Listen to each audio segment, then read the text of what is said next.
We are back on Morning Line. Thanks for joining us. Mark Cunningham's with us, Beacon Center.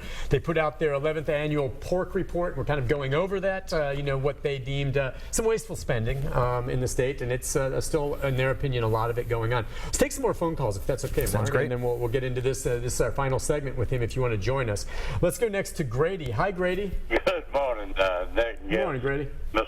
President. What I want to know is who distributes the $19 million, and can I get part of it and write a little something about staying in some motel? And then we spend all this money to get Volkswagen to come to. We were just talking about that. And Yep. then Volkswagen is doing stuff that knocks us out of collecting money for the people that got cars that put out too much fumes. And then, we try to get all these tourists in here, and then the first thing the state does is pass legislation up there that causes $10 million worth of tourist business not to come to Tennessee. And I'll hang up with y'all's comment. Yeah, he's talking about some of the controversial bills they're looking at that have cost us conventions and all that. We were talking about Volkswagen, though. Grady, you're clairvoyant during the break, just wondering about the expense that was, to bring them here. There was competition for that, and it's got obviously Volkswagen over in Chattanooga. How much did we give them? We gave him about $763 million. And what is that? Incentives? Is that cash? What was that? It was a combination. It was cash. It was training. It was a lot of different things. It sounds like Grady was kind of maybe had a mic in here listening to our conversation. I mean, he said basically exactly what I did, and the idea that no matter what you think about the emissions testing, that Volkswagen's not following the rules after they got this much money. I mean, there should be some type of, and ultimately they haven't created as many jobs as they said they would either. I mean, at this point, I think we're at like over $70,000 per job, and then they threatened to leave recently to go to Mexico, and Chattanooga and the state had to give them more money to stay for their new line of cars. So ultimately, this is going to be a situation where we've given them about $800 million. Because you're kind of stuck with it. I mean, we are, absolutely. You've given that much money, then they make a threat, and if you want to say, well, gosh, more, and then you say no, and they leave, well, you've already invested. There's $800 million gone. There's jobs gone. That's right. And it's interesting. So your take on it, because the average public hears Volkswagen, aside from the separate issue of the emissions, which is a bad thing, all right, Sure. but that, Volkswagen, that's a big company, and they're here in Chattanooga, and it's great. You've got the governor hanging his hat on bringing them here. Okay, I mean, the politicians get a lot of hay out of, hey, we brought this big company, and they're a good company, and they're going to provide jobs and revenues to the state, but you don't ever really hear about whether or not that package that was offered them is even worth what we're getting. And yeah, I can tell you for sure it is absolutely not worth it. And that's how the government creates jobs. They do that. Now think about the idea that we could be paying $70,000 per job there. The normal job's not $70,000. So for every new job that's $70,000 that we're paying. I mean, we're giving the money to CEOs to pay their employees. So it's essentially basically us giving money to the government and the government giving money straight to CEOs. So when you're talking about that much money per job, I mean, that's insane. And even people who say, I like incentives, then you say, that's a terrible return on investment, and we need to hold them accountable. Ultimately, a lot of these deals don't have any strings attached. I know Volkswagen hasn't created as many jobs they said. It doesn't matter because there's no contract signed. There's no punitive action you can take. No, exactly. Like and that's one thing that we're at least working for even people who think that we need to at least have clawback provisions, that we need more transparency in the process. If you say you're going to create a certain amount of jobs, you need to create that before you can get the full amount of money. Let's go to Bill. Hi, Bill. What I got to complain about 25 or 30 years ago, ever since the last 25 or 30 years, is sidewalks. I met with the mayor and councilman of my district back 25 years ago at least, and back when Miss Hand was over my district, and trying to get sidewalks on a couple of streets out here, and they said, you're next in line.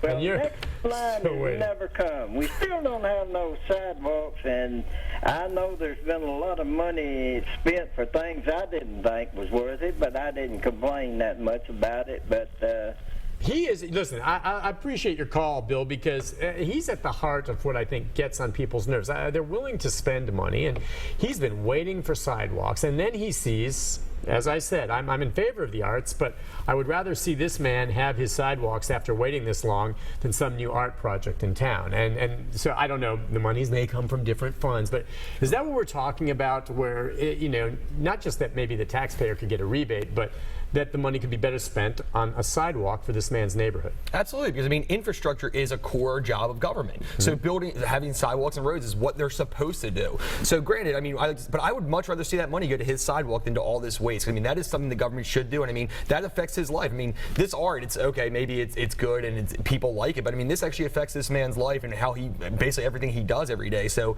we would like to see a rebate, but we'd also like to see some of the extra money be spent more wisely. Again, education, sidewalks, infrastructure, roads. That's the kind of thing we're talking about.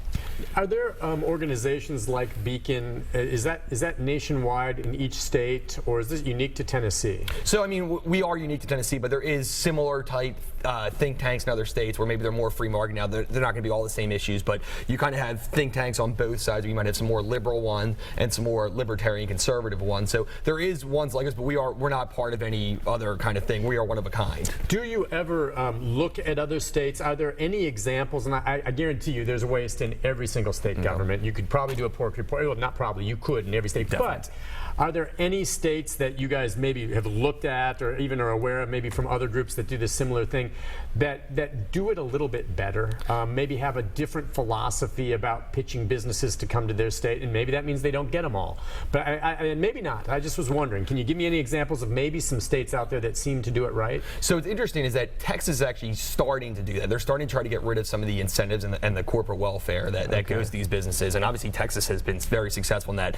And one of the major issues is that every state does this, right? And that's part of the problem is that you're saying, well, if we don't do it, another state will give them that money. So part of our goal is not just to end corporate handouts here from the state government, but it's also to kind of the states around us in the South. We want to kind of lead a charge that they're also ending it. Because I mean, ultimately, if you have Georgia, Tennessee, Texas, if none of them are doing handouts, we have a lot to offer on our own. We don't need to give somebody handouts. I mean, we have no state income tax. I mean, we have a great structure. We have 4 great cities in the state. Yeah. So I mean, yes, Texas is kind of the gold standard now, but they're still even have a long way to go. So we want to make Tennessee, and this is our goal, is make Tennessee the first state in the country that completely says no to corporate handouts from the state level. I just because you have to compete, and that might eliminate things coming in. You could maybe you reach that point maybe when you feel you're, as you said, 4 great cities. We have so much to offer that what more do you really need? You want handouts? Well, if you really want to benefit by this fantastic state, just come and take what we have now, right? Is that the thinking on this? Sure, yeah. I mean, yeah, that's the idea. Is we have a lot of great things to offer. We don't need all this money to lure them. And if they want to go somewhere else, I mean, that's money that goes back to the taxpayer. So, I mean, we're happy with that. Because, I do see a lot of times, too, this had to have happened, obviously, with Volkswagen out of Germany, but we have a lot of our state lawmakers sometimes, economic development folks going overseas, going to Japan, meeting and shaking hands and working out, deals and such. Not just so domestic companies, but overseas. Is that where a lot of handouts start happening, bringing in companies from outside the country? Well, I mean, yeah, that's part of it. I mean, you bring them from other states, you bring them from other cities. I mean, honestly, cities are even competing where you say, no, let's get to, I know a city just moved to Franklin from Smyrna for $2 million.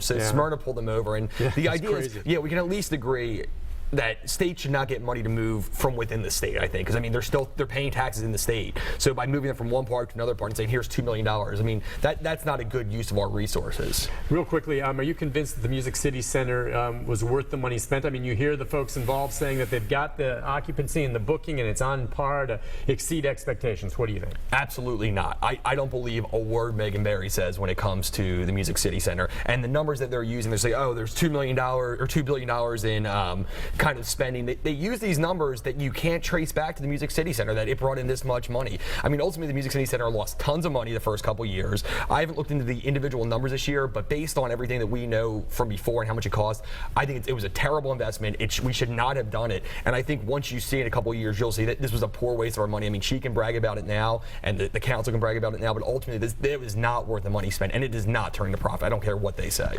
Real quick, if someone wants to take a look at the Pork Report, get a copy, how do they do it? They go to beacontn.org. You can see it. You can kind of read through it. And if you have any questions, you can feel free to email anybody on our staff or put a comment on our Facebook page or anything. And I mean, it's a great report to kind of be educated on what's going on with your money. Yeah, I've been doing it for 11 years. It's interesting reading. Some of it you may agree with, some of it you may not.